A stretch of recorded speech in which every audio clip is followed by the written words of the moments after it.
PNB bank के cashier Ramveer ने लोगों के करोड़ों रुपए से ऑनलाइन सट्टा खेला और उसमें हार गया।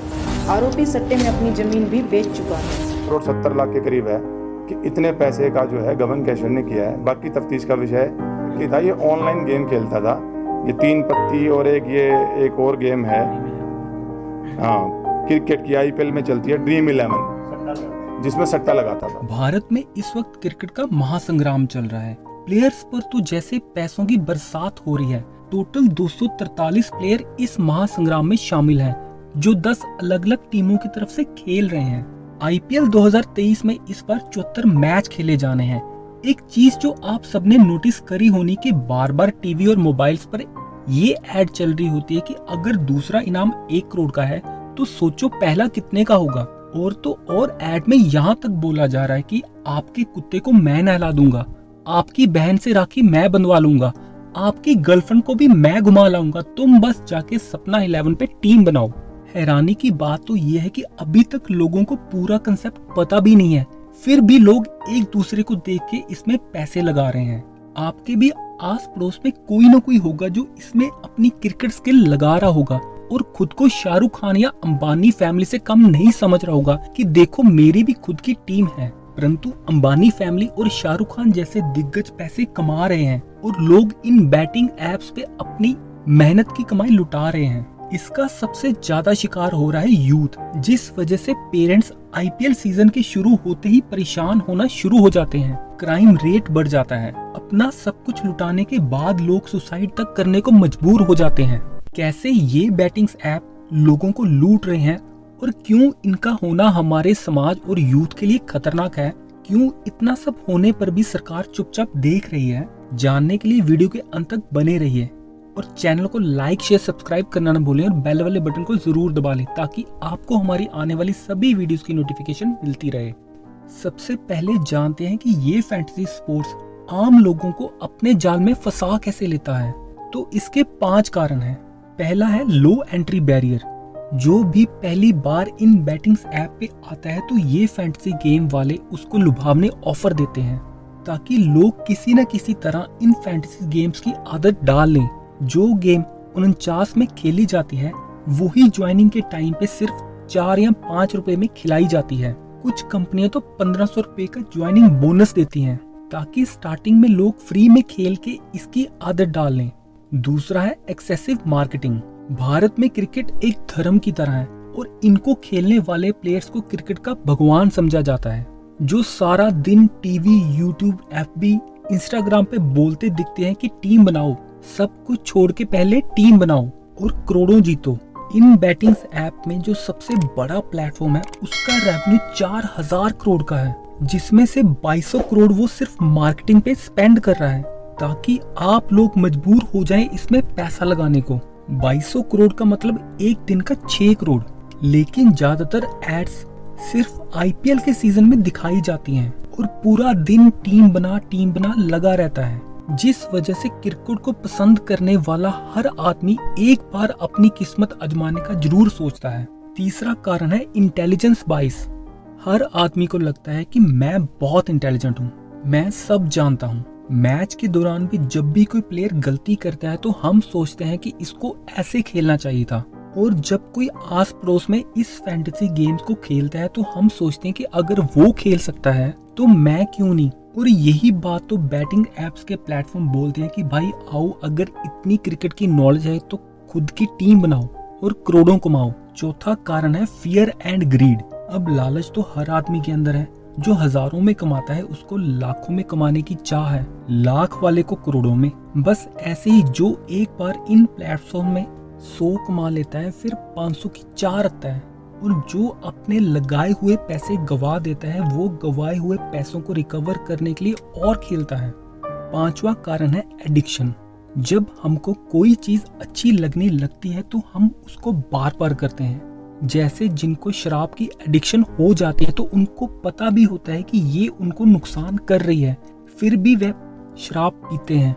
वैसे ही जब इंसान को इन फैंटेसी गेम्स की आदत हो जाती है तो इंसान एक मैच खत्म होने के बाद अगले दिन होने वाले मैच की वेट करता है और अगले मैच की टीम बनाना शुरू कर देता है।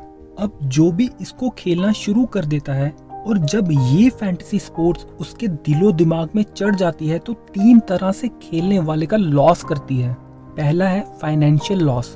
पहले तो खेलने वाले की सेविंग खत्म हो जाती है, फिर कर्जे में डूब जाता है। फिर अगला पड़ाव ये आता है कि इंसान जो आगे कमाई करेगा उसका ज्यादातर हिस्सा ब्याज में चला जाएगा। वीडियो की स्टार्टिंग में दिखाया गया पीएनबी बैंक का कैशियर भी अपनी सेविंग गवा चुका था। दूसरा प्रोडक्टिविटी लॉस। जो आदमी इसके चक्कर में पड़ जाता है उसका कहीं मन नहीं लगता।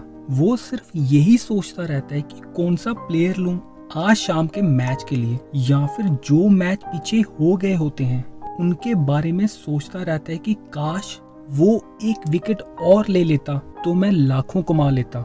बस इसी चक्कर में वो अपने बाकी सारे काम भूल जाता है। कुछ लोगों को तो अपनी जॉब से भी हाथ धोना पड़ चुका है। स्टूडेंट्स का जो टाइम खुद को स्किल्ड बनाने का होता है वो इस फैंटेसी गेम के चक्कर में पड़ के अपना कैरियर खराब कर लेते हैं। तीसरा है लॉस ऑफ लाइफ। जब 15,000 कमाने वाले इंसान के ऊपर 10 लाख का लोन हो जाता है तो उसके बाद उसको पता होता है कि वो अब इतना कर्ज नहीं चुका पाएगा, तो उसके जीवन में एक ऐसी नमोशी छा जाती है कि उसको खुद का जीवन भारी लगना शुरू हो जाता है। मार्च में इस कर्ज की जिल्लत की वजह से वो सबसे दूर होना शुरू हो जाता है। कई बार तो कुछ लोग अपनी जीवन लीला समाप्त कर लेते हैं। अब आप ये सोच रहे होंगे कि अगर इन ऑनलाइन फैंटेसी गेम्स के इतने नुकसान है तो सरकार इन पे बैन क्यों नहीं लगाती। जैसे जुआ भारत में बैन है वैसे ही इसको बैन क्यों नहीं किया जाता। हालांकि ऐसा नहीं है कि इन फैंटेसी गेम्स को बैन करवाने की कोशिश नहीं करी गई। 2017 में पंजाब हरियाणा हाईकोर्ट में इसके खिलाफ पहली अपील करी गई थी।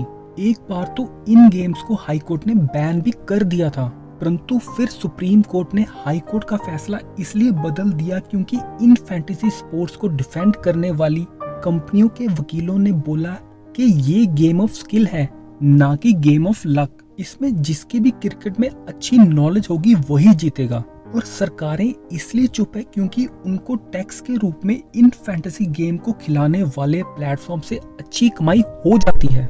आज से 3 साल पहले इन गेम्स की रेवेन्यू 9,000 करोड़ की थी, जो अब बढ़ के 26,000 करोड़ हो चुकी है।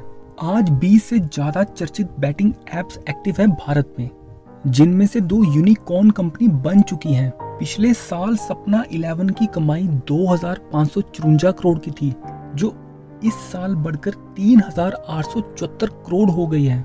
मतलब कि एक साल में 50% की हाइक। कंपनी का कहना है कि उसके साथ 16 करोड़ लोग जुड़ चुके हैं, जिस वजह से 224 करोड़ तो इस कंपनी ने सिर्फ इंटरेस्ट के रूप में कमाया है, उन पैसों से जो पैसे लोगों ने वॉलेट में डाले थे इस फैंटेसी गेम को खेलने के लिए। मान लो हर आदमी 1,000 रुपए डिपॉजिट करता है सपना 11 के वॉलेट में, तो 16 करोड़ लोगों का टोटल अमाउंट 16,000 करोड़ बनता है, जिसपे 6.5% इंटरेस्ट जो मिलता है वो कंपनी की कमाई होती है। हर साल आईपीएल सीजन में इन फैंटेसी गेम्स की वजह से क्राइम बढ़ जाता है और इन कंपनियों को बंद करने की आवाज उठने लगती है। इसीलिए इन सारी कंपनियों ने मिलकर एक बोर्ड बना लिया, federation of Indian fantasy sports FIFS, जिसका काम ना सिर्फ इन फैंटेसी गेम्स को डिफेंड करना बल्कि प्रमोट करना भी है। और इन फैंटेसी स्पोर्ट्स को करवाने वाली कोई कंपनी कोई रूल ना तोड़ पाए, जैसे कि 18 साल से कम उम्र वाले को ना खेलने दिया जाए। जिन स्टेट्स में ये गेम बैन है उनमें कोई ना खेल पाए, क्योंकि भारत में कुछ स्टेट्स की सरकारों ने अपने यहाँ इन ऑनलाइन गैम्बलिंग गेम्स को गैम्बलिंग प्रिवेंटिंग एक्ट 1955 के तहत बैन कर रखा है, जैसे कि तेलंगाना, असम, सिक्किम, नागालैंड, अरुणाचल प्रदेश और उड़ीसा। आपको ये जान के हैरानी होगी कि इस बोर्ड का हेड बना रखा है एवन को, ताकि दूध की रक्षा बिल्ली कर सके। इन सभी बैटिंग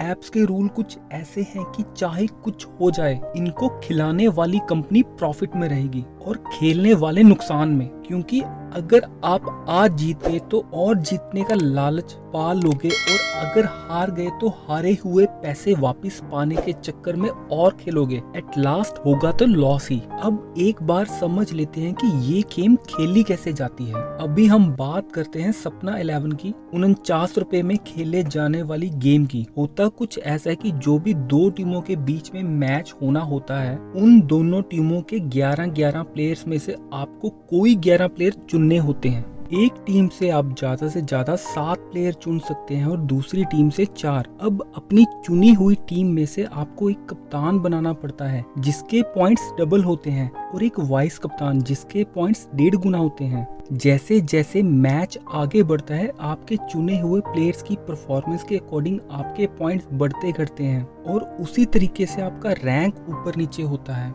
इन फैंटेसी गेम को खिलाने वाली कंपनियों ने पहले ही बताया होता है कि जितने भी पैसे आपके 49 रुपए से इकट्ठे होंगे, उसका 67% ही खेलने वालों में बटेगा। मतलब कोई जीते ना जीते, ये गैम्बलिंग गेम खिलाने वाले मैच शुरू होने से पहले ही जीत जाते हैं। इन गैम्बलिंग गेम को खेलने वाले लोगों को चल रहे मैच से कोई मतलब नहीं होता। कौन जीता कौन हारता, उनको बस ये मतलब होता है कि बस उनके द्वारा चुने गए प्लेयर्स अच्छा परफॉर्म करें। अब आप ये सोचो कि जब कभी इंडिया पाकिस्तान का मैच हो तो इस गैम्बलिंग गेम के शिकार लोग कुछ प्लेयर इंडिया के चुनेंगे और कुछ पाकिस्तान के। उनको इंडिया के जीतने से कोई मतलब नहीं होगा, उनको तो बस अपने चुने हुए प्लेयर्स की परफॉर्मेंस से मतलब होगा, फिर चाहे वो प्लेयर इंडिया का हो या पाकिस्तान का। अगर कभी मैच में ये सिचुएशन बन गई कि उसके द्वारा चुने गए दूसरे देश की टीम के प्लेयर की वजह से उसका खुद का देश हार रहा होगा, तो वो अपने देश के जीतने की प्रे नहीं करेगा, बल्कि उस विदेशी खिलाड़ी की अच्छी परफॉर्मेंस की प्रे करेगा। तो एक तरह से आप ये भी समझ सकते हैं कि ये गैम्बलिंग गेम खेलने वाले के अंदर से देशभक्ति खत्म कर देती है। लास्ट में हम यही बोलना चाहेंगे कि ये गेम आपके मनोरंजन के लिए है, इसलिए इन फैंटेसी गेम के चक्कर में पड़कर अपनी सेविंग, अपनी जॉब, अपना करियर खराब ना करें, क्योंकि ये फैंटेसी गेम किसी को परमानेंटली अमीर नहीं बना सकती, और आपका आज आपका फ्यूचर डिसाइड करता है। तो अपने करियर, अपने परिवार पे ध्यान दें, कभी किसी का दिल ना दुखाएं। आज की वीडियो के लिए बस इतना ही, मिलते हैं किसी अगली वीडियो में, तब तक के लिए धन्यवाद।